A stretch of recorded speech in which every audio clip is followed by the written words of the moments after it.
Joining me now to talk about this and a lot more is Democratic Congressman André Carson of Indiana. He serves on the House Intelligence Committee. Given your position, sir, in Congress, what's your reaction to that reporting? Well, I think it's unfortunate. I think whenever you're dealing with an official, a cabinet leader like DHS secretary, you want that information directly. I think it's because of our president's impulsivity and hypersensitivity that he had to be blocked from communicating with the DHS secretary directly. And I think it's unfortunate. I think it speaks to perhaps the lack of leadership and the fact that he has become so insulated, partly because of his own doing, that his own cabinet secretaries are distrustful of his decision-making abilities. All right, let's talk about impeachment.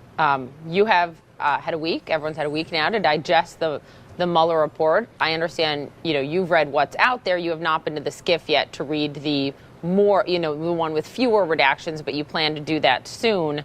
From what you've read, are you ready now, sir, to support articles of impeachment against the president?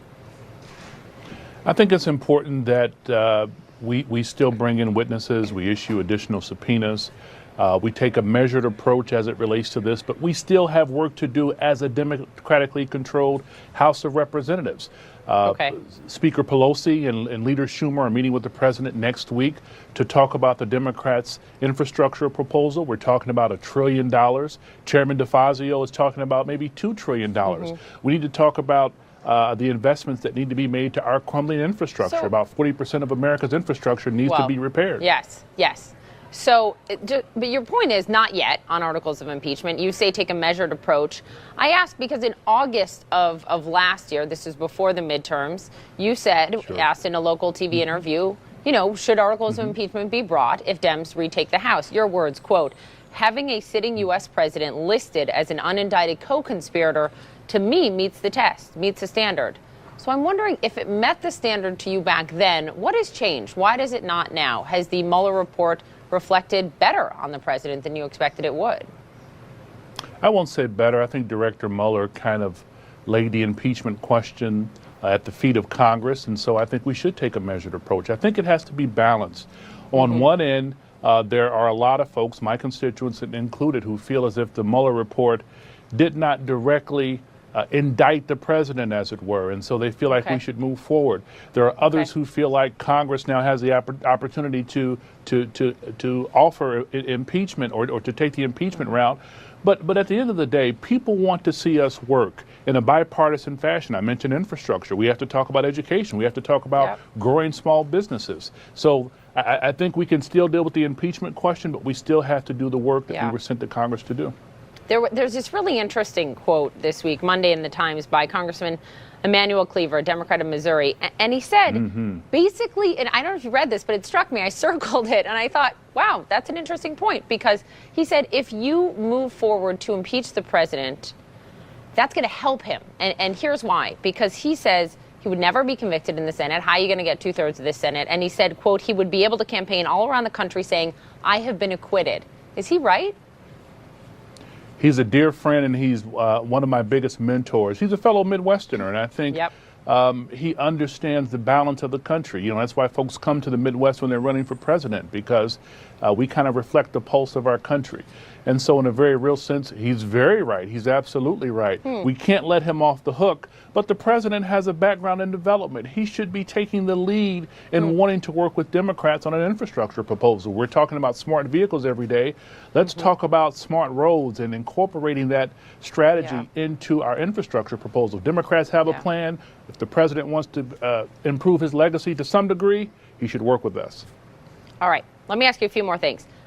Indiana, you're a proud son of Indiana. So is Mayor Pete Buttigieg of South Bend, Indiana. You know him well. You've campaigned with him. You've seen his rise over the years. We had him on last week, and one of the things we talked about with him was the lack of diversity at many of his events, and it's clearly concerning to him. He told me last week, we've got our work cut out for us.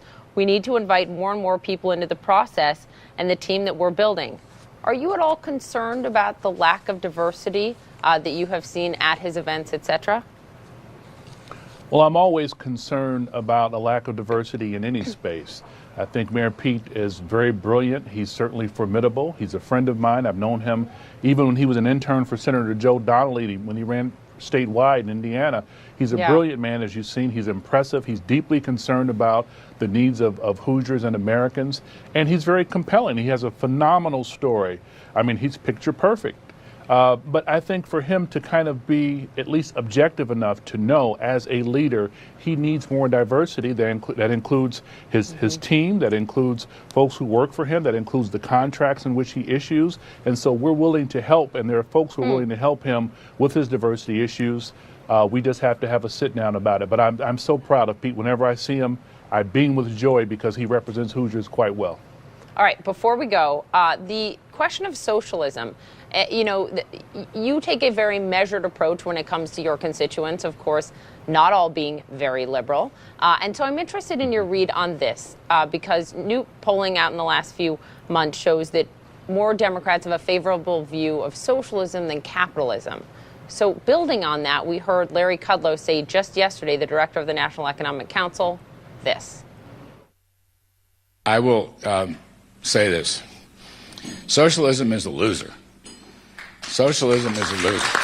We are at the beginning of a new prosperity wave in this country. We are the hottest economy in the world. Confidence is building, as I've said before. Why would we want to pursue policies that could, I think, in total, slice 15% of GDP right out within 10 years? That's a pretty stark warning. Are you concerned about Democrats in your party embracing socialism? No, I'm not. I appreciate my very liberal and far left friends. They enlighten me each and every day. I'm a progressive. I'm also a member of the New Democratic Caucus. I think to some degree, when you look historically, America is the wealthiest nation in recorded history. Our citizens should have some kind of health care system that is comprehensive and inclusive. America, being the wealthiest nation in the country, should have other things that other countries have done phenomenally well. That must be tempered with competition. In many ways is good. Competition encourages innovation. It encourages entrepreneurialism. And so I take a balanced approach, but knowing that our government still has a responsibility to take care of its citizens in a real way. And I think health care is the beginning of that. But at the same time, we talk about free pizza and free things for everyone. Somebody has to pay for it. But as taxpayers, our taxpayer dollars have to be put to good use. That means education. That means economic opportunities. That means leveling the playing field for women of color, for people of color. This is the greatest country in recorded history. We should do so, but we can't stifle innovation in the process. Congressman Carson, appreciate you coming on all those fronts. Thanks for the time this morning. Thank you. You got What it, a pleasure. Jim.